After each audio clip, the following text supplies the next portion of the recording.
महात्मा बुद्ध के जीवन की बड़ी खूबसूरत कहानी है जो मैं आपको सुनाना चाहता हूँ कि महात्मा बुद्ध, जो कि सिद्धार्थ से महात्मा बुद्ध तक के सफ़र की कहानी है। जब महात्मा बुद्ध जंगल में रवाना होते हैं परम ज्ञान की तरफ, तो उन्हें साधुओं की एक मंडली मिलती है। उन्हीं के साथ वो तप करते हैं और तप का ज्ञान वो सीख रहे थे।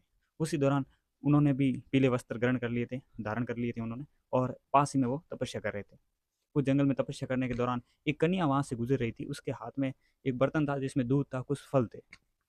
जो उनके साथ जो साधु थे वो कई साल से तपस्या कर रहे थे, जिसके कारण वो कुछ खाना वगैरह कुछ खाते ही नहीं थे।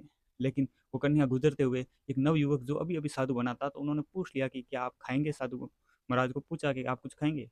तो महात्मा बुद्ध ने कहा, और वो दूध का बर्तन लेकर दूध पी लिया और वो फल भी खा लिए। उसी दौरान उन साधुओं ने ये देख लिया कि महात्मा बुद्ध ने दूध ग्रहण कर लिया और फल खा लिया, तो उन्होंने उन्हें आलोचना करते हुए बोले कि तू अभी नया साधु बना और तू एक दिन भूखा नहीं रह सकता है, तू क्या भक्ति करेगा और तुझे क्या ज्ञान की प्राप्ति होगी। और ये कहते हुए उन्होंने महात्मा बुद्ध का साथ छोड़कर वहां से चले गए।